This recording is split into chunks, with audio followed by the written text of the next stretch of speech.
This is Back to Back.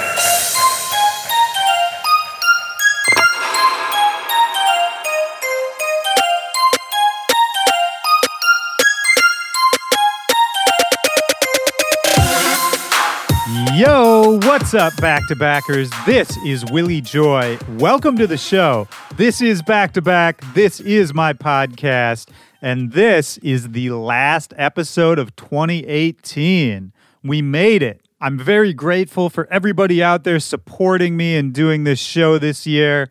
I hope all of you are having great holidays. Hope you're looking forward to the new year. And to send us off into the unknown, I am bringing you today the second part of a panel discussion with me, Flosstradamus, Getter, Aryay, and Blaise James. This was a panel we all did about mental health in the music industry. We did it over at Icon Collective in Los Angeles in front of a bunch of their students, music production students. And last week, we posted up the panel discussion part of the talk. This week, we're bringing you the Q&A. So the students just had a ton of questions, really good questions, actually. I think all of us were really impressed with the students there. We talked to them for a good hour while the tape was rolling. And then actually, once we turned it off, we went out into the hallways and ended up talking to them for several more hours. It was a really awesome experience overall. I'm really happy we got the chance to do it. The reaction to the first part that I posted last week has been amazing. I'm so glad that a lot of you guys out there seem to agree that this is an important topic. I think all of us really enjoyed having these kinds of conversations. I hope we can continue that. I hope everybody out there will have more of these kind of talks with your friends, your peers. And yeah, man, this just felt good. This felt right to end 2018 on this note. If you didn't hear the episode last week, you should definitely go check that out. It's also up on video. You know, all of our episodes are up on YouTube, but this was the first time we've actually posted video. So that was cool. People seem to dig it. We might do some more of that in the future. Always good to hear that feedback. If you have any other feedback or you just want to get in touch, you want to ask a question of your own, you want to ask me why I look so fidgety in that video, it's all good. You can hit me up. backtobackpod@gmail.com is the email address, or you can hit me at Willy Joy or at backtobackpod on all social media. I hope everybody's holiday season went well. I hope you gave some good gifts. If you were wondering what to get for me, because, I know I'm hard to buy presents for, what do you get for the guy who talks at you once a week in a weird voice? Well, there is a simple answer. The thing that I love more than anything else in the world is seeing people get behind this show, support this show, and come together as a community. So check it out. If you like what you've heard this whole year, all the episodes I've done, all I can really ask is just tell a friend about this show. Help us spread the word. That is how we grow. We are a community-based show. And every time that you tell a friend to check this out, a friend that just loves music. Anytime that you make a post about the show, letting people know to check it out, retweet something that I post up there, all of that is the best way to help this show keep growing, keep getting awesome guests for you to listen to every single week. I love seeing everyone out there become more and more a part of this community.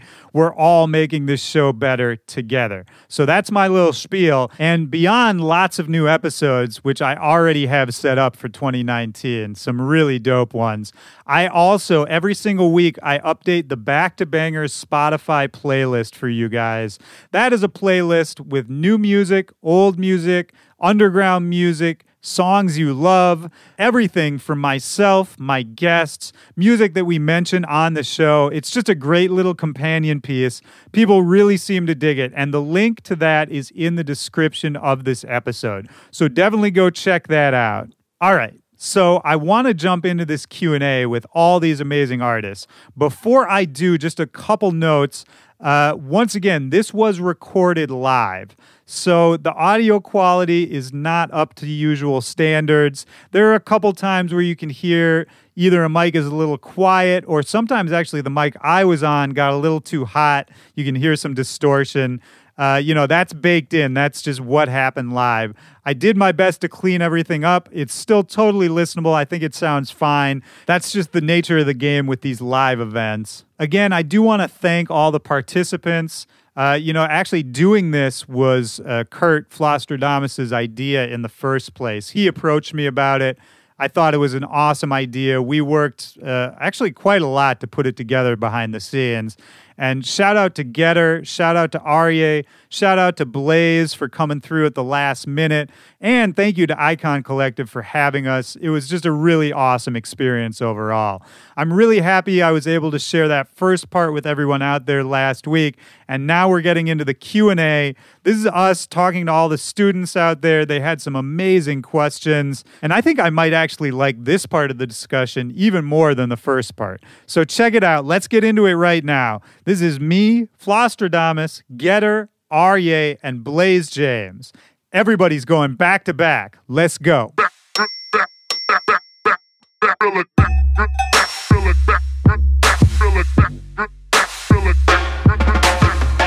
And maybe on that note, we should open it up to you guys. If you have any questions for, somebody specific, a panel. If you have a question, maybe just come down here because I want to get it on mic as well. Yeah. Just scream. Jack on the spot. It's cool.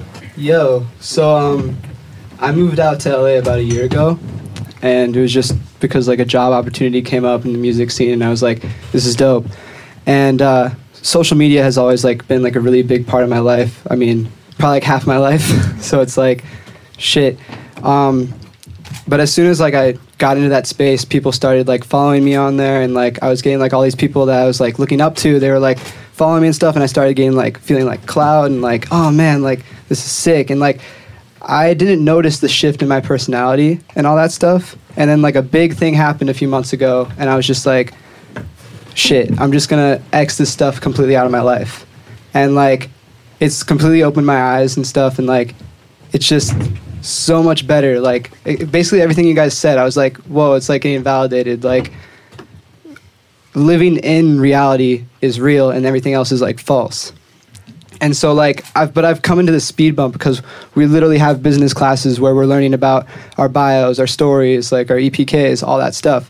And because like we're kind of coming from like a perspective of being really small and like, having to build that up, like I definitely have seen a fluctuation of creativity and myself being away from it.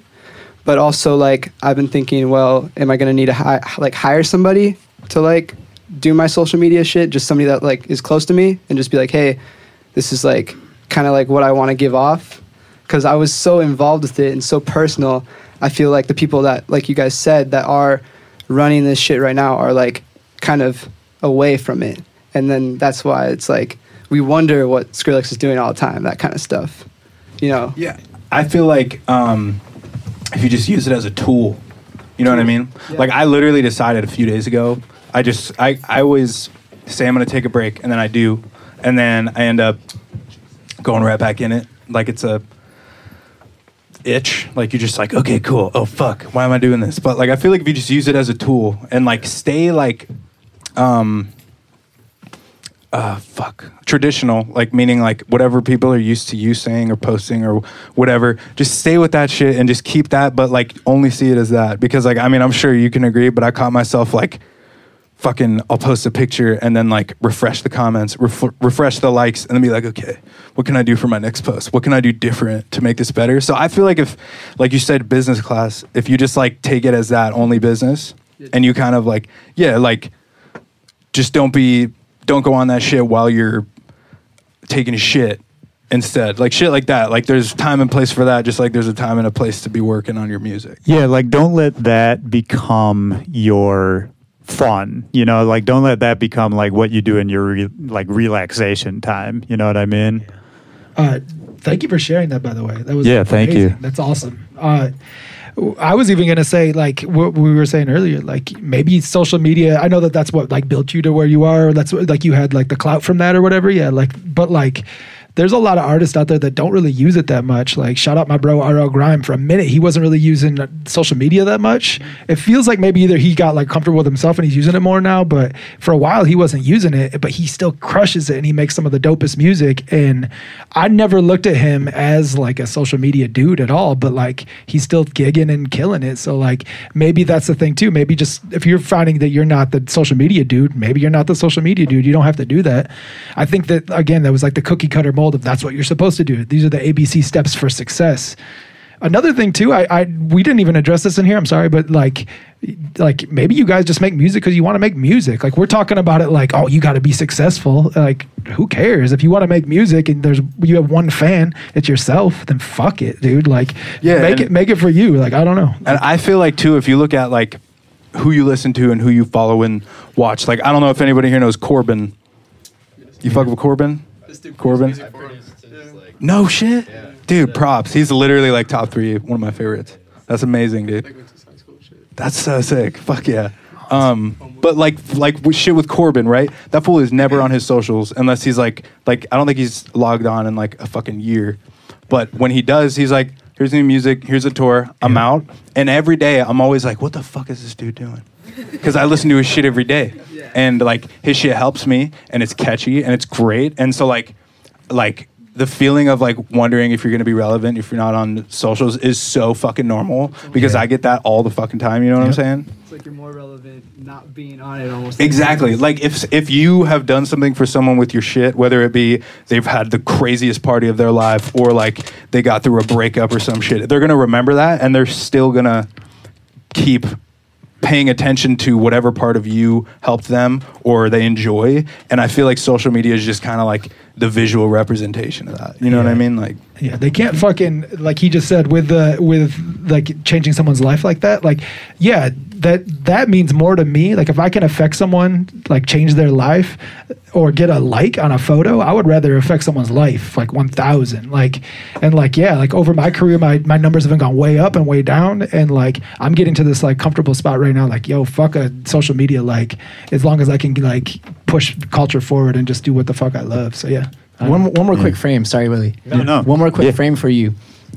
Just to add a different perspective to what these guys are saying, not that it's right or wrong or anyone's right or wrong, but this is how I've been looking at it lately, is there's arts and entertainment, right? Think about that literally. Think about both sides of that, right? There's arts. There's people like, Niels Fromm, people who are like making incredible stuff, but who are like sitting in studios and who aren't celebrities and who aren't entertainers or personalities. And then there's the entertainment side of it. And then you've got people who are celebrities and who are figures and probably have their music written for them and probably don't even touch anything that could be called art, but they're just a figurehead on top of it. And you can be either one of those things, and neither one is good or bad. It depends on what you want to do. But at the end of the day, the way I look at social media is it's strictly a platform to express yourself, right? I post shit and then I'm like, Obama, mic drop, I'm out. Like I don't stick around to see what people have to say about it. I strictly look at it as a one way to communicate, and it's a way for me to get out whatever it is that I want to express, and I don't seek any sort of validation, or I don't even consider what other people's opinions are going to be of that thing. I kind of think of it the way I think of getting something tattooed on me. It's personal, it's an expression, and I'm going to have to live with it that way forever.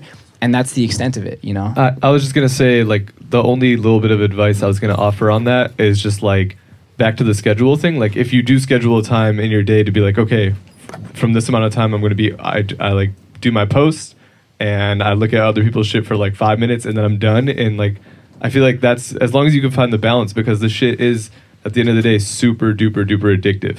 It is. It's, like, it's designed to be that way. Really. Yeah, so if you can regulate your own like amount, it's, you know what I mean? Yeah. You can be successful at it. Yeah. And one last thing on social media, do not look at the comments, and if you do, don't get affected by that shit, because like it's so hard to do. I know, it's so, I'll probably look at them today, whatever. I turn mine off now. Oh, well, you can turn it off for yourself? Turn off comments. You just turn off comments. Or just in general, for the public. Because if someone wants to talk shit, they're just going to be like, oh, fuck this guy. Oh, damn it.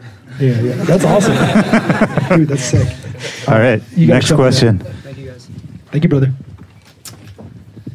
So I kind of wanted to talk about like the imposter syndrome thing and like bad thoughts entering your head and just kind of like getting wrapped up in your own personal mind. Like personally, I feel like it starts usually in the early of the day. Like I'll have, you know, just kind of like self-demeaning thoughts or shit like that. And then it kind of rolls my whole day over and like it gets bad. And I know I need to exercise and I do that and I like eat healthy and all that shit. But what for you guys like is a way to kind of combat and expel those thoughts? Like You how gotta do you put get a rid of label that? on it, man. Call that fool, that's the boss. Sorry, that's the voice, right? That's the voice that's in your head. You're the boss, right? Just putting a label on it and acknowledging it, that like, that's the little voice in my head. Oh, there it goes. It's doing that little thing again, right? You know it's not you, because if it was you, how could you hear it? Right. Think about that. It's not you. It's a voice that's in your head that's manifested by your ego to protect you from ostensibly being hurt by society, by rejection or fear, any of these different things, right? But if you just that step by labeling it as that, and by now every time it comes back in your head, hopefully you'll remember, all right, there's that voice guy again. That alone, that acknowledgement of it as a separate thing from you allows you to distance yourself from it. And when it does pop up, it's kind of like an annoying child or a barking dog at your window that you can't control. It's like, all right, there's that thing again. Well, I'm just gonna not listen to it now. You know, just remember that it's not you. Yeah, I feel like recognizing it. Like you have to recognize that there's a difference between being sad and being depressed, right? Like you're sad over fucking you lost a shoe, or like you're bummed out because the show got canceled, or if a chick broke up with you. But like depression's like knowing whether you're depressed or sad helps, because if it's like random and you're like, why the fuck am I sad today? It's because I'm depressed. And then you find out what to do about that instead of it just being like, damn, I'm sad all the time. You know what I mean? Like recognizing whether you're depressed or anxious or sad or just alone as fuck helps a lot. Meditation is very helpful too. What meditation does is it basically gives you a buffer between you and the rest of the world around you, right? So I like to use the analogy that it's like, instead of machete hacking your way through a jungle not knowing where to go, you kind of get to like float up into this helicopter and you can see above, you see the whole jungle and you see what moves you need to make, right? But you also see that you're separate from the jungle, you're not part of it, right? So having that built-in buffer from the rest of the world gives you that extra second of thought that will give you the time you need to catch yourself and realize, oh, that's the voice, dude, he's back again, right? Otherwise you're just in it. Yeah, I think that moment of recognition is really important, which is what everybody's been saying. And I think it's, you know, when you recognize that you're having those thoughts and you're feeling that way, I think it's important too to just, that's okay to feel that way and just be like, okay, it's happening. That's fine. Like this has happened before. You'll be all right, and kind of understand that, you know, it's a temporary thing. Like you'll feel this way, but it's not you. It's just something that's happening right now. And at least for me, because I feel the same way sometimes. And for me, it's just sort of recognizing that, yeah, like I feel like a piece of shit right now, but I'll feel like a piece of shit again soon. And I felt like a piece of shit again before. And I know that I'm not. So, you know, what that is really just like something in my brain that's just happening. And even if that doesn't fix it, like even if you still have a bad day, I think it internally you feel better because you know it's temporary, you know?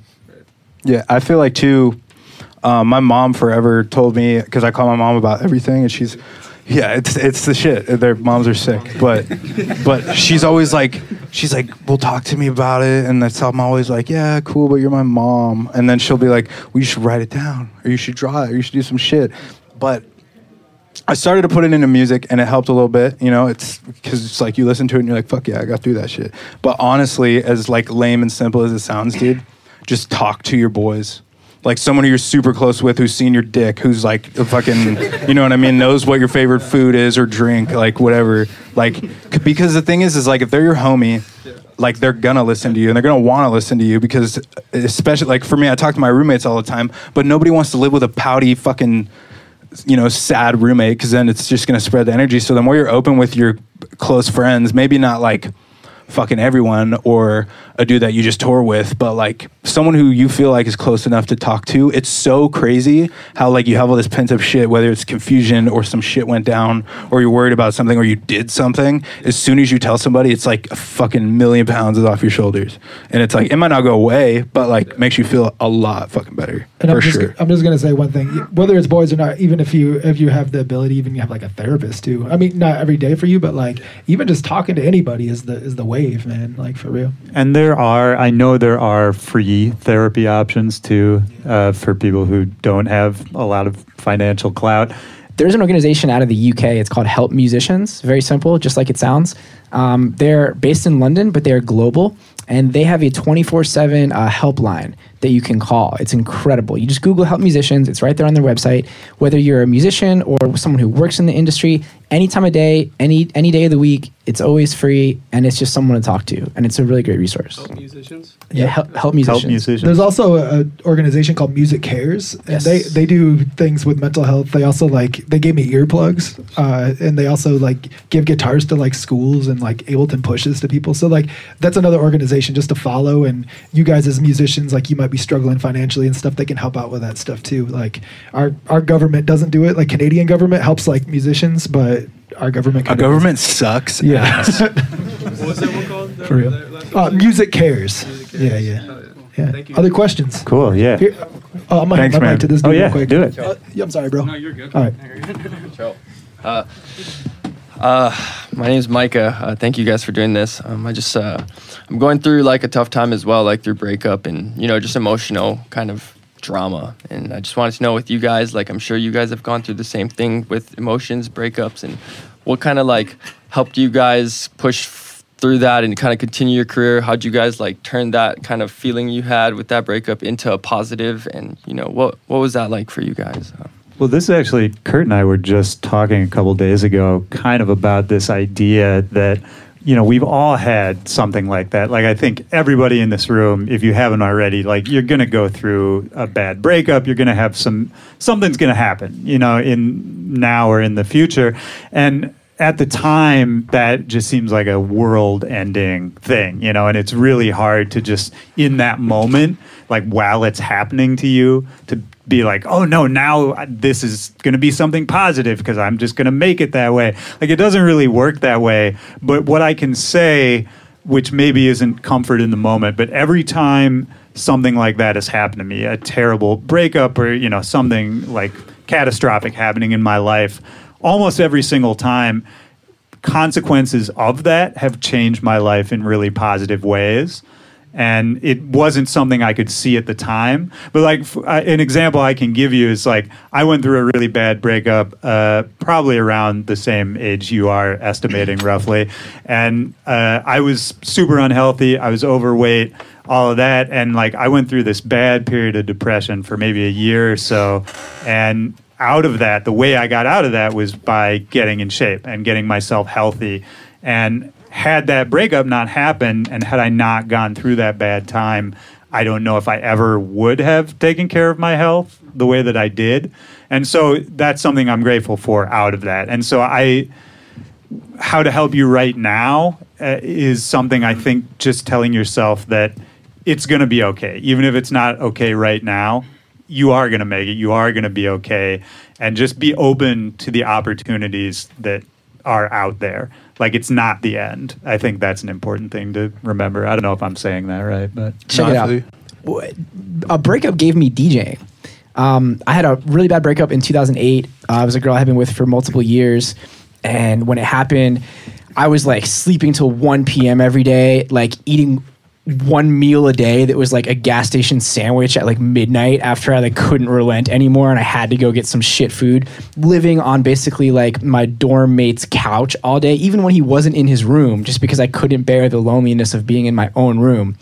And one day he had just started DJing, electro was a new thing, and I said, I'm going to do that to take my mind off this because I've always wanted to do that and it seems like a good time. And I stayed up all week basically because I'm going to learn to mix to beat match by this weekend and I'm going to play this party, and I did it. And now looking back 10 years later, that's been my entire life. That's been my whole livelihood was what that gave me. And the girl that the breakup was with, that's not been a part of my life at all. But one thing that I did not do right, that I wish I had done right, that I will tell you right now that could probably help you right now, because you're obviously already on a good path, but don't try to repress it. Don't try to avoid it, and don't try to push it away, right? When it's a rainy day, embrace it. Stay inside, get a blanket, watch a movie, Black Ops. You have to, or Call of Duty, right? If you have to embrace it, because if you repress it, I promise you that shit, it's not going to go away. You know, like I tried to hold it down all throughout my 20s, and that was what I was getting at earlier with my lack of, you know, being able to be vulnerable. And it prevented me from making real connections with people, female and male, in business and personal life. It prevented me from being an authentic person because I was living as someone who was repressing this pain that I had felt from this girl at 22. So it might take a while, but like embrace it and just tell yourself like it's cool that you're sad, and just like be sad and own that. And then eventually it'll go away and you'll be a sick DJ. Yeah, I feel like too, this might be a petty way of dealing with it, but it's like a personal pettiness that no one has to know about. But if a girl breaks your heart, or a guy breaks your heart, or a dog dies, some shit, like, it doesn't need to be public, but if you put all of those feelings into a song and make a song about it. I have this project, Tara Reid, where it's all this rap shit, and I made this song called Dead to Me because there was this chick that I was in love with.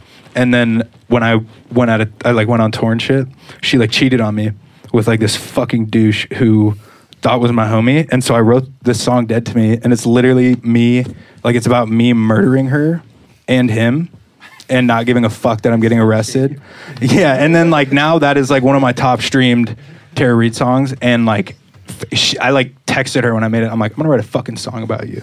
I wrote a song about this chick and this dude that totally fucked my life up and flipped my life upside down, and that was my revenge. And nobody got hurt in real life, and we're good. So I feel like doing shit like that can help a lot too. Also, I just want to say, like, sometimes when you're going through a breakup or whatever, you're super sad, you feel this tremendous pressure within yourself to create, because you're like, oh, I'm sad now, so I should be able to make a song about being sad. But like, don't feel bad if you can't channel that into a song, or you can't channel that into art. Sometimes you literally just need time to just think about stuff. You know what I mean? Don't put the pressure of a breakup into an album. Like, I have to, you know what I mean? Yeah. And I'm not taking away from what you said, but like, I personally feel that all the time. Like, I just went through a breakup, and I was like, whoa, I should be able to write a ton of shit then, because I'm super sad. And there were days where I couldn't do anything creative. And then I was like, well, and then I'm letting myself down, because it's like this weird, you got to find the balance of just letting yourself be sad and being okay with that, and knowing, like everyone was saying, that you're probably not going to remember this, and you'll in terms of like her or him or whatever, and you'll probably just be happy that it made you a better person. Yeah. Everyone addressed it. I just was going to say, like, that person is maybe not in your life anymore, might not ever be, but that's okay. Like, it's all good. They could be they could be in your life, but like a cancer in your life, and like suck from you. So like, they're away from you. You're a young dude. There's probably a lot of future ahead of you, so that you're going to meet someone else. I know it's cliche, another fish in the sea, but like, there's anything that happens in life. I've had so many opportunities in my career, everything, girls, whatever. Once that door closes, another one opens, and there's always going to be something positive that's going to come from it. So yeah, it might feel like the worst shit in the world right now. Even like a show or whatever, like you might not have like as many people at your show, whatever. It might feel like the worst thing. But the next time there's going to be something better, whatever that is. So like, there's always positive. Just like right now, it probably feels like there's nothing positive ahead, but there will be. Yeah, just focus on what's after. Yeah. If you focus on this right now, it'll take away from what's going on now, which could help your future. Yeah. Or just focus in the moment. Just right now. Enjoy right now. True. Fuck that person. Fuck the future. Forever. Just enjoy right now. Speaking of right now, my dude's got a question. Smooth transition from a DJ. Yeah. How's it going? So this is sort of going off of like some of what other people were saying, but yeah, I've definitely gone through like periods where like sort of those anxious thoughts sort of creep up, and they almost come like they cloud everything, where you just like can't even think about anything else, or you really just go through the motions throughout the day, and it gets to a point where like I can't even make music to like feel better anymore, and sort of like it all leads up to like this like sort of terrible breaking point. And I was just wondering if you guys had any like advice as sort of how to get out of that before it gets to that breaking point, before you're doing something that you're going to regret. Yeah, one thing that's been really valuable to me, and this goes back to that work-life balance, because we're here because we love music, and then music becomes our life, and our life becomes our work, and you can't really separate it. I think if you have some other outlet, and that Black could... Ops. Yeah. Yo, straight up, though. Straight up. True. Yeah. Like, whether it's video games, or whether it's hiking, or whether it's like anything, like a hobby, any kind of thing that's not related to music. Because I think sometimes, even though this is what we love to do and it's what we want to be doing all the time, a lot of the time, it's so important to like just take a step back and get out of it for a second. And for me, when I start getting really anxious like that, like I'll wake up and my anxiety will kind of just like build up over the day. And then, you know, by whatever, 5 o'clock, like I'm just crazy and it's hard for me to get anything done anymore.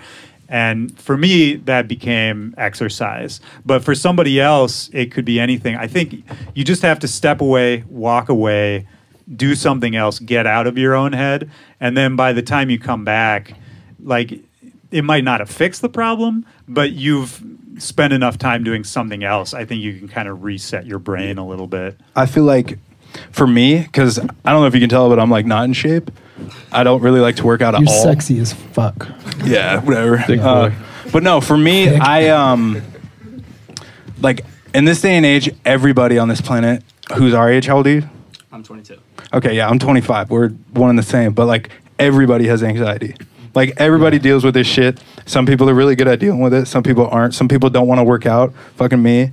And like some people, like I've worked out and it doesn't make me feel better. I've wrote music and it doesn't make me feel better. I've done drugs and it doesn't make me feel better. But I feel like being alone is the most dangerous thing you can do for yourself, because even if it's you're at your computer working on shit and it's like it's helping you cope or do all this shit or whatever, the fact that you're alone and you're not even vocalizing or like speaking, or you're just thinking about this and whatever else, like spending time just you and your homie or homies or whoever, your chick, your guy, whatever, like being with other people, not even talking about your problems, because like a lot of people don't like to do that, but like keeping your brain off the fact of what's going on, you know what I mean? Because you could wake up and feel like shit and you're anxious, but then you'll go to fucking Six Flags with your bros and it's the sickest shit. Or even like Five Guys burgers. And then like for that small moment, that doesn't exist anymore. You know what I mean? Yeah. And it's like, maybe you haven't found a way to address it or to figure it out or to fix it, but that will come with not thinking about it and keeping your brain occupied elsewhere. Because like when you're a musician, like you spend a lot of time alone. And especially when you're on the road, like my anxiety has been fucking through the roof because I'm terrified of getting shot because there's all these crazy shootings, to the point where like I wear Kevlar at shows now. Like I just have anxiety about that shit. But like being on the road and being in a different place every day helps with that. And being with my tour manager, when I used to tour by myself, it was like, it was weird. But yeah, I feel like just being with one person, 10 people, whoever, just being there and doing other shit that doesn't have to do with what you're anxious about, or even just being by yourself, it helps a whole lot. Yeah, I just want to like co-sign what he's saying and just say you're not alone, bro. Like even with the successes I've had and with like everyone else that we're talking about, like I have the same fears, the same things, and I just want you to know you're not alone. Everyone is the same. Everyone goes through that same shit. Like I'm sure your parents go through it. I'm sure everyone goes through it, and like I don't have full-on advice, but I just want you to know that like we're one and the same, bro. We're all going through some shit, and there's a lot of like self-doubt. There's a lot of things in our head, but that shit isn't reality. Just try to live in the now, and yeah. Quick little, again, not to discount anything that these two dudes were saying, but I feel like there would be no point to me being up here if I wasn't going to also offer a unique perspective. So for me, those things have obviously worked, right? I mean, going to Six Flags, going to Five Guys, drinking Four Locos, going to 3 Points, being between two ferns, Black Ops, Call of Duty 4, anything with a number in it, it's usually it's going to work. Yeah. But my realization was that it works until you're not with those people, right? And I became, in my lifestyle in the 20s, in my 20s, working at Owsla, living downtown LA, being in very much the heart of the scene, constantly I was surrounded by people. And a lot of those years I lived in, you know, what I call the Owsla dorms, right? Which is where like every week there's a different like international producer who's your roommate, and like sometimes like Getter's there playing Black Ops, and there's always people around, you know? And yet still I had the anxiety, right? Because you're never going to be able to be with friends or be with someone all the time. And sometimes, you know, I was in a situation, one end of the spectrum, where I was always surrounded by people to the point where I actually needed an escape from people often. But you could be on the other end of the spectrum. And I suspect that a lot of you probably are. If you're young budding producers, you're probably spending a lot of time in front of your computer, and you maybe don't always have the luxury of friends even to talk to. And that's okay. You know, a lot of people are like that. That's okay. I think another point to stress here is to be able to be comfortable and to be able to have the courage to be alone. And I mean alone in the physical sense. I believe that we're all deeply connected, and I think it's important to remember that. But being alone in the physical sense can be terrifying at first, but once you come to live with it, like the Ricky Bobby thing with the lion in the front seat, once you come to live with it, it's actually incredibly powerful. And I know I've said it a couple times already, but for me, I had massive anxiety. I mean, massive anxiety. And if you can imagine, I mean, running a record label, you can't. It just cripples your performance. You know, I had 300 emails a day and 27 artists on the roster to think about, plus the employees, and then plus like always wanting to do right by Sonny and all of that. So I had to figure out a way. And for me, the single biggest thing that literally made a difference, and I'm not using that word in the overused sense, I mean it exactly how it's supposed to be used. It literally instantly changed my anxiety. The very first time I did it, the very first time that I meditated, the anxiety went away. It's like a low-grade orgasm throughout your body. You gotta try that. Yeah, it's tight. Check it out. Not even because of the orgasm, but like, I've always wanted to try that. It's dope, man. Our publicist, Catherine Frazier, shout out Catherine. She's a publicist for Skrillex and Daft Punk, and was publicist for Kanye West, and now does Migos. And she's been in the game forever, and she's seen J. Cole she works with. She's seen some crazy things, and she put me on it when I was 24, 25, and I was telling her about the same feelings that you're talking about. And, you know, like I said, the very first time I did it, it went away. And maintaining that practice, doing it, I do it twice a day, doing it with some regularity really, really helps keep that anxiety at bay. And if you are intimidated about where to go learn, or you don't have, some forms require money, some forms don't. What I would recommend as a really easy starter, what I did, is there's a great app out there called Headspace. I'm sure some people have heard of it. That was like my gateway drug sort of before I went full on. And I do transcendental meditation now, but Headspace was a similar effect, and it's free, and you can try it for like a week or two, and give it a shot for like 10 minutes, 20 minutes. And I guarantee you'll feel great after, and hopefully that'll be a helpful tool you can use. Thank you. Yeah. Thank you, bro. Thank you, man. Thank you for sharing. Next question. What's up? So my question was, a lot of it, like you guys were talking about hobbies and stuff. And for me, I guess like my year being here, it's kind of been like music was my hobby. And it was like when I wasn't in class, like when other people were playing like Black Ops, I was just like making music on my computer. And then when I came here, it's kind of like the decision of like saying like, I don't want this to be a hobby. Like I want this to be like my life. And so I guess now it's like I'm in a place where I'm like my attitude, my mood, and my confidence is so based on like how my music is going. So I'll go through like a week and like everything I make just sounds like shit. And so then I'm like all down on myself. I'm like, dude, I'm never gonna make it. Like there's not a chance. But then other days, like if I'm like making a song and I really like it, then I'm like super excited. And I'm like, I got this. And then it's like this whole back and forth. And I think it also, especially here, like at this school, it's hard because like literally the only people I know are producers. So it's like I can only talk about like all I talk about is like production. And then it's like now it went from this thing that was like my hobby to like literally everything. And I guess it's like, how do I keep myself like not just like motivated, but like encouraged about it? Because I think it is hard to like, there's really no like, because it's not like a normal degree. You don't like, you go to college, you get like a degree, and then it's like, oh, now you're qualified to do this. With like music, it's like you're never qualified. You're never like, there's never going to be a time where it's like, all right, you're now this, like you're at this level, you're going to get paid this much. Well, real quick, I'm sorry to interrupt you, but what does make it mean to you? What do you want to do? What are you going to Icon for? What do you want to be? What is it?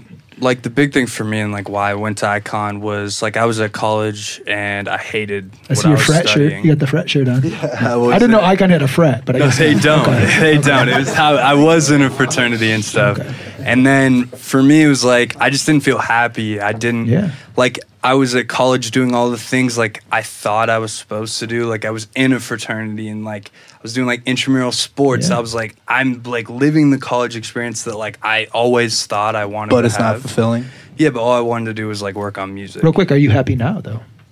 doing this. Yeah. So have you made it? That's my goal is you know. my goal is like not even like all I would consider making it is that like I can support myself just by doing music. Yeah, I like. You know, I was do you know Bear, the producer? He did a bunch of dubstep back in the day. BARE. Yeah. He did like Oh, I remember. yeah, I'm like the Yeah. worst with names. It's all good. man. You'd recognize him if you saw him. He's Yeah. this fat Mexican dude who makes crazy music. But I talk to him a lot. He's on the same tip as me where we're kind of making everything. And I'm going to tell you the same shit I told him because he'll come on, like, we'll play games or we'll just be texting and he'll be like, fuck, dude, like I made this sick ass intro or like, I don't know what to do after it. Or he's like, I'm having a dry spell. I don't know what to do. I have writer's block, blah, blah, blah. But I told him, if you focus on one thing, you know what I mean? Like, I don't know, like the genre of what you're making doesn't matter, but what does matter is, like how you do it and what you're doing, because you could totally fuck around with a different genre that you would never touch or think to touch. And then you could bring that to what you're really focusing on. And you'd be surprised. Like, I never worked with samples. I never bounced anything to audio or frozen flatten anything. And then like I started doing it for like this other project, like some hip hop shit. And now I do it in all of my like album shit. You know what I mean? So it's like, if you keep, obviously trying something new is corny as fuck, but if you try everything and like fucking, I don't know, you Ableton? Yeah, try Fruity Loops. Like I was on Reason for the longest time, I got just stuck. switched to Ableton Oh, did you? from Yeah. Fruity Loops. Yeah, when I pretty much, So, like, I've tried like I'm a everything stay except for Fruity Loops, but like constantly changing, whether it's your DAW, whether it's your instrument. Like I'm sure everybody in here fucks with Serum or like Massive. Like I use those so much, and then like I'll just be like, you know what, I'm gonna fuck with Synplant. Like, who makes Synplant? Is it Sonic Charge? Yeah, Sonic Charge. Sonic Charge, dude, that shit. Like, I've written the craziest shit with that just because it's so new. And I feel like when something's super new and you're just barely touching it, you do some shit you'll never do when you know what you're doing. You know what I'm saying? So, like, I feel like when I'm in your position and when it's not fulfilling, kind of like how college was, and like you're where you want to be or you're on your way to where you want to be and you're kind of stuck, I feel like just kind of like, I don't think you understand the power you have with being a musician and being able to make something out of nothing. You know what I mean? So like, I don't know, fucking try to make some country music, dude. Totally kidding. But no, just like try some other shit. What I do is I'll take like a song like What's So Not's recent music. I'll take one of his songs and just try to literally remake it one for one. Never put it out, obviously, but like doing that, and it kind of like you're like, okay, this is how they made that, or try to figure out how they made that. You know what I mean? And like use that as like a guide going forward. And it kind of just for me gets me back on track, and like trying new shit. Yeah, just essentially. Yeah, and another thing I'm going to say too is like I've been doing floss for 14 years, like I said, old head. But it was 5-7 years ago or whatever that I finally like that's when the trap shit popped off. So I was doing it for like 5-6 years plus before this popped off, and so like you're gonna hit walls in this game. You're gonna like be frustrated. I actually quit music for a minute. I quit music, and then the thing that got me back into music was I was like working at Whole Foods and shit, and there was some dude at Whole Foods, and he was like, "Yo, we need a drummer for my punk band," and I was like, "All right, I kind of know how to play drums. I did when I was 11. I started playing drums, and then we started doing like a DJ night after that, and I got back into music again. And so like, you might go up through ups and downs. You might close your laptop. You might delete Ableton. You might start Photoshop, whatever. But like, I don't know if that's why I ask it, like what does make it mean to you? Like if making it is you love making music, then just keep fucking making music, and hopefully you'll be successful and you can eat off it if that's what you want to. But like, I don't know, just keep doing what you love, no matter what that is. It's very rare, at least from what I've seen. It's very rare to see somebody put their all into some shit and have nothing happen. True. You know what I mean? Like everybody's felt that way. I've felt that way where you're just like fucking helpless. You're like, fuck this isn't gonna fucking work. Like none of this is gonna matter. But then next thing you know, you got some fucking higher up DMing you or sending you a fucking email. Like fucking with Alsa and Skrillex and fucking Blaze, dude. I like made Head Splitter with stems from an old song I did with Trampa called Bonesaw, and all these old sounds from like 3 years before it, and I just made this stupid. It was my first like trap shit. And then there was like this super thread thing. It's like an email chain with all these DJs, and I put it on there, and everybody would just put their shit in there until people started putting it on X Trail. Now it's dead, but everyone would slap their shit around, and everyone would see it. And then that's how I got hit up by Skrillex. But like in that moment, it was like, okay, I'm gonna try some new shit that I've never done, and that happens to be one of my biggest things right now. You know what I mean? Like, just don't be afraid to fuck. Like, there's no rules at all. Yeah. Like, you can. I just want to say also like like what you were saying, how the ups and downs, they don't go away. Like that's Facts. stuff, and the only thing that's gonna ride that out is basically what Kurt was saying, is your love for the game. If you genuinely love what you do, then the worst day in this industry shouldn't be able to stop you from doing it. Yeah, that's huge facts. And one last thing, surrounding yourself with all musicians and stuff, like we were saying earlier, like, oh, get some friends outside of the industry. It's actually good that you have a bunch of musicians around you too. Like, so many of the tricks I've learned in Ableton and whatever the fuck it is, like plugins and stuff, were because I was like, yo, Willy, check out Melda. And he's like, yo, have you heard about Serum? Whatever. Like, so it's like, having those people around you will definitely sharpen your game and like help you like climb and get to where you need to. They definitely deal with that same shit, for sure. Even if they're not talking about it, like, yeah. Bro, I haven't written a song in like 3 fucking weeks. You know what I mean? Yeah. Like, but that's just the name of the fucking game. It's funny too, because like I always grew up, I was like, dude, I wanted a friend that produced, because like I didn't know anyone that produced, and now I only know people that produce. So it's kind of hey, and look at that.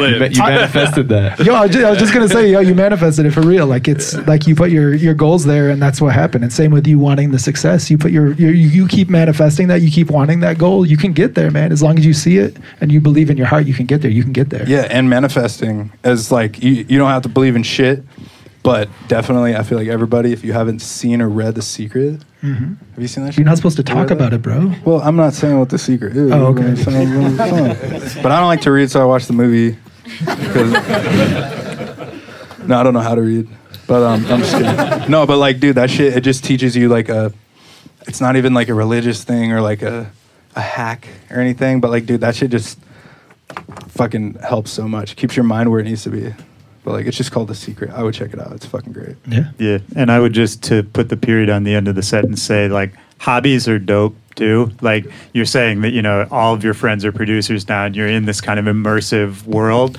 I think it's also really valuable to keep yourself open to shit that's not this world. And I think that will help your creativity. And if you're feeling a little drained, sometimes just looking at something else, and whether that's a different kind of art or some other hobby, whatever it is, a lot of times for me, I get creative energy back when I step away for a second.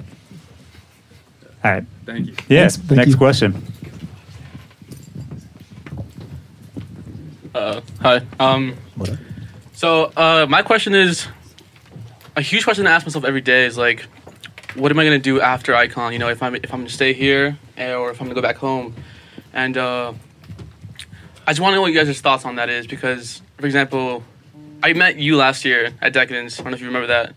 And so That was a good show. yeah, dope show. And so now I'm here, and I'm here again in front of you, and so it's like, there's huge opportunities that come here, but there's also huge opportunities that go over there, and like with dubstep over there. And so my question is, what do you think is the best thing to do? Because everyone says that, oh, stay in California, that's like where all the opportunities come from. But yeah, so. Yeah, I think take it as you need it. Like, I've honestly been looking to move to Seattle. Like, I feel like I've kind of drained, you know what I'm saying? I think I've kind of drained California for what it needs. California is fucking great. The people are fucking cool, but sometimes you're just kind of like, why the fuck am I here? Right? Yeah. But like, I don't know, like what made you want to come here? Well, I mean, part of the reason I came here was, come to school and everything.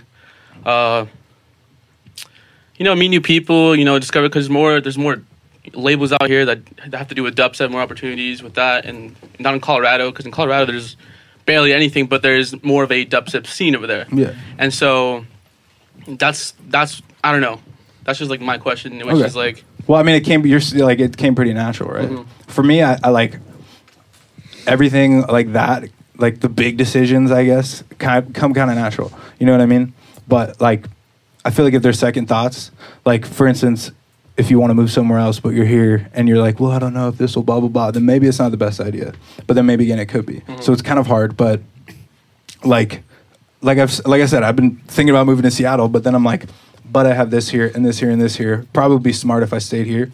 Like playing it smart could help, but I feel like whatever's the most natural, like whatever feeling you got moving here, whatever feeling you have again to do that, whether it be like chilling here or moving to Texas or something, you know, like it's just, you just can't overthink it, I feel. The two things is like, I mean, you could move back to Colorado or whatever, but then you could be a big fish in a small pond, which is good because then you can be bigger in that area, which will help you. So there's something good with that, and also I think moving and doing like staying here is the quote unquote easier way. Oh, there's industry, there's these, all of the answers are here. Oh, there's this, and this. But like, it all depends on how hard you want to work. If you want to fucking grind, you could go back to wherever it is. You go back to Texas or wherever he's saying and start your own shit there and like work your ass off and build it there. And that's going to actually make you stand out even more than like, oh, he's just another LA dubstep kid. You know, like, and at the same time, with all technology and like socials and emails and everybody's got phones and shit, you could honestly probably do the same exact shit that like you not are doing right now, but like talk to the same people, you know. You might not get the face-to-face interaction the same way, but like if this is really 100% what you want to do and you came here to do this, you came to fucking Icon Collective, meet people, go places, do shit, then I would fucking stay and like do what you need to do until you think there's something else you need to do. You know what I mean? And I would just add to that, wherever you end up, invest in the scene that you're in and invest in the community that you're in. Whether that's here, whether that's in Colorado, whether that's wherever it is, you'll see the most returns by doing what we're doing today, making the connections with the people there. So I would think about it instead of like, what's the best place I can move to help my career? Think about, you know, where do I feel the best? What's the most exciting place for me to be? Because wherever that is, that's where you're going to get the most rewards, because that's going to be where you're sort of just naturally drawn to, if that makes sense. Hell yeah. Thank you. Oh, real quick, because I have something I just went through that might be relevant to this. I tried to move to Europe a year ago when I left the label. I think some people still don't realize that I'm even back living in LA. I had no idea. Yeah, right. I tried to move to London. Well, I wasn't sure. I was going to move to London or Berlin or possibly even Barcelona or Ibiza, right? Because these were places that for me, I felt there was a much stronger resonance with the kind of music that I wanted to make and that I wanted to play, right? Which is more like house and techno leaning stuff. And I thought at the time, this is a great idea. This is what I should definitely be doing. I should definitely take this step because this is going to further my career as a DJ and as a selector and these different things. And it's going to be great to be around people who are more resonant with this kind of music. And it was great. And I lived out there. I spent about a year literally homeless, just like living in Airbnbs and things like that for a year, just trying out different cities. And I was fortunate to be able to be in a position to be able to do that. But what it also taught me, I mean, obviously I'm back here now. I moved back to Venice Beach in the summer. And what I realized being out of LA is that I really love the energy in LA and that it really matches with my energy, right? And that sounds like a hippie thing to say, but you know, you feel it. I mean, the first time I came here when I was 18, I felt it. I knew that this is where I was gonna live and this is where I wanted to work. The people here are very progressive and forward-thinking and open-minded. Embrace new ideas and respect each other and care about the world and just share a lot of the values that I do. And so that makes me comfortable being here. When I was in Europe, while it is definitely a more vibrant house and techno scene than most places in the US, I quickly learned that it was that way because, you know, the weather sucked. No one goes outside. Everyone stays in the studio all the time. And that's why some of the best music comes from London and comes from Berlin, because there's nothing else to do but create things inside. There's a lot of shit here. Yeah, there's a lot of shit here too. There's a lot of shit here. I mean, it's LA. That's what you'll find out too. Anything. Yeah, like once you start touring and like playing shows, like you'll kind of start to, like, for instance, I didn't like going to Asia. And when I went, I mean, there was a few spots I liked, but I was like, I cannot wait to get home and use Postmates. Like, you know what I mean? Like shit like that. Right, so conveniences. Yeah, you appreciate what you have when you don't have that. So like, you can go to the middle of fucking nowhere in Oklahoma, and you're like, what the fuck? Why is there no Wi-Fi? You know what I mean? Yeah. But you know that if you came back here, no Wi-Fi. Yeah, I mean, there's spotty reception out there. But like, but yeah, like I think it's still pretty new. I think you're still pretty new here, and I feel like once you kind of move forward, you'll kind of know. It'll come natural for sure. Yeah. We're going to do one more question on mic and on camera, and then we got to wrap this up. But at least Kurt and I don't know if the rest of you guys are available. We'll hang around if there are more questions afterwards because we do want to talk to everybody. So, my man, I saw you earlier. He actually, that's ironic because he asked like a very similar question. Oh, same question? Very similar question. Okay, perfect. We got another? Yeah, right here. Bro. Yeah. What's up, guys? What up? Yo. I'm just curious. I feel like everybody here has survived or still survives on ramen or what kind of ramen? Like chicken, baller just ramen and yeah, I know. goldfish or whatever. But it seems like the top people in this industry are like pretty dialed in, like with working out or diet or whatever. So like, what has been like a turning point, or like what age, like what switched and like you just got dialed in for dieting and shit? Yeah. For me, I have the shittiest diet. You know what I mean? And I mean, okay, it's not that shitty as it was, but I was doing back in the day. I did a lot of cocaine and Xanax, and that also involved me staying up super late and eating shit.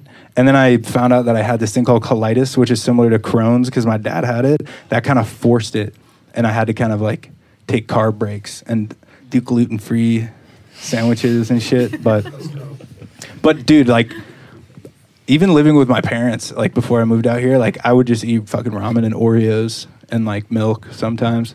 But yeah, it's like ramen's fire.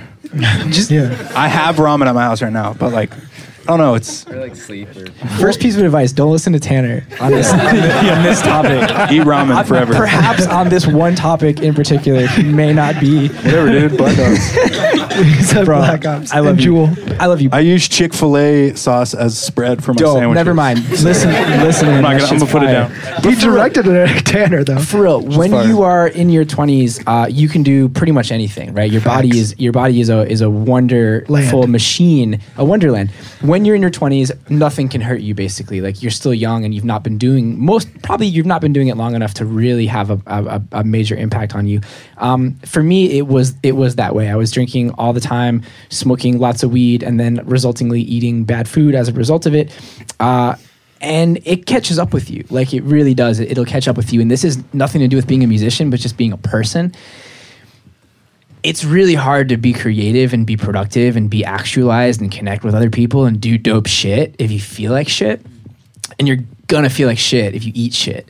And that's pretty much all it is, right? And if you sleep shit. And eventually, it's eat, sleep, exercise, mindfulness, and some sort of physical therapy, whether it's, massage, acupuncture, gym, whatever it is. Take care of those things. Not only, it's not more expensive to eat healthy, like to get some vegetables, put a salad together. Yep. It's nominally more expensive than eating ramen. You just gotta, you put in a little bit of thought at the top of each week, like pre-make your meals. When I first started running Owslip, I was working in Tim Smith's backyard in Florida, and we didn't even have like broadband in there to like upload our music. And I used to bring my lunch. I used to like make a bunch of salads at the beginning of the week and bring them to the office because the only food nearby was like really shit food because we were in rural Florida. And because I had realized at that point that if I was eating badly, I was going to be performing badly, basically. And I know you're all in here because you want to be performing highly, right? So like you may be able to get away with it for right now, but I promise you it's really not a cliche. You are what you eat and it's going to catch up to you. Yeah, dude. And seriously, I'm going to co-sign on that. And it's true. Like it's fuel. The stuff you put in your body is like going to give you fuel. Like you're not going to put like some whack gas into a sports car type shit.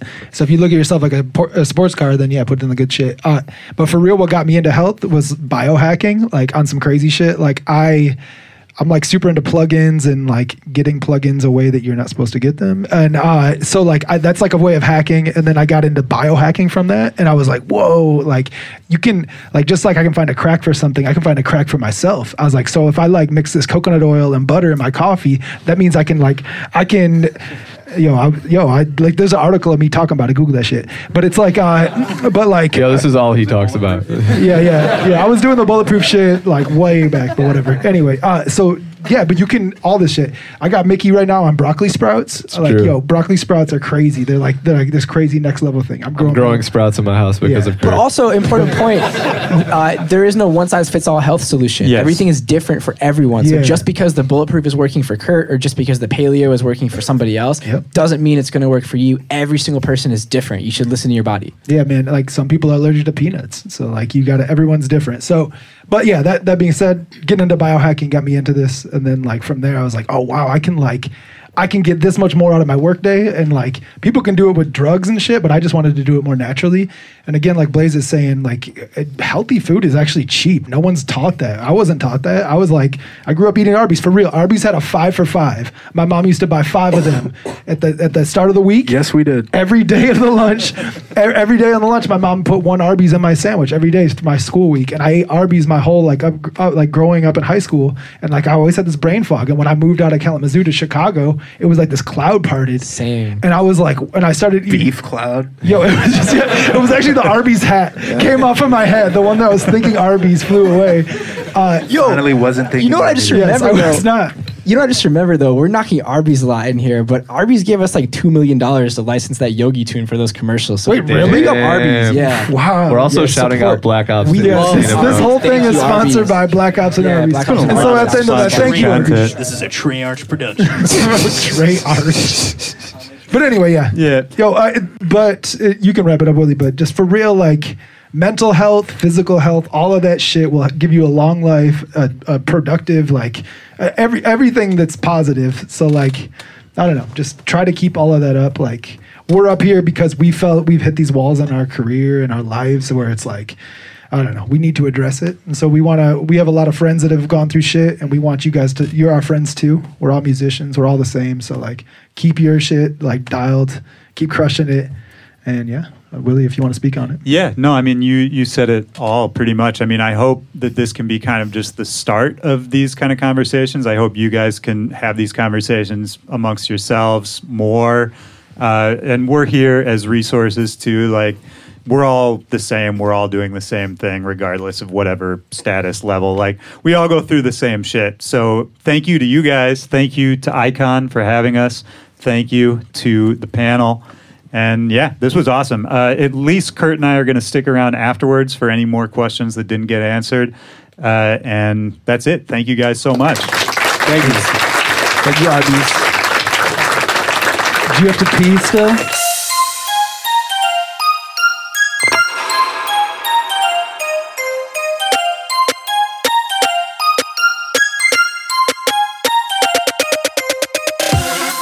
All right, that's the show. Shout out to everybody involved on putting this together. Flosstradamus, Getter, Aryay, Blaise James, Icon Collective. Shout out to everybody out there listening. You made it. You made it to the end of the last episode of Back to Back for 2018. Of course, that doesn't really mean anything. In another 7 days, there will be a new one, but we'll be in a whole new year, baby. I hope everybody out there has a great New Year's, great start to 2019. Hit me up. My name is @WillyJoy on all social media, or @BackToBackPod. Let me know what your New Year's plans are. Let's figure it out. I'm going to be running around in my birthplace of the Twin Cities. You might see me pop up here and there. So take care of yourself, be safe, and I will talk to everybody out there in 2019. For Back to Back, this is Willy Joy. Peace.